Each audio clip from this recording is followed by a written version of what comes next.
निसर्गाची नवी किमया. या संत्र्याचा कलर पहा तुम्ही. अर्धा संतर पिवळा आहे आणि अर्धा संतर हिरवा आहे.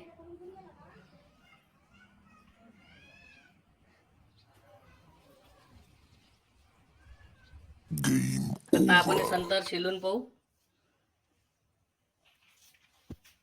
संतर तर व्यवस्थित दिसत आहे. अर्ध पिवळा आणि अर्ध हिरवा असल्यावरही अर्धा कलर पिवळा आणि अर्धा कलर हिरवा होता याचा तुमच्या समोर. आता याची चव घेऊन पाहू आपण कशा पद्धतीने लागते संतर. तर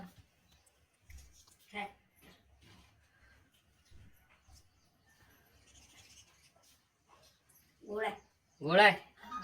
अर्ध पिवळं आणि अर्ध हिरवं संतर गोड आहे.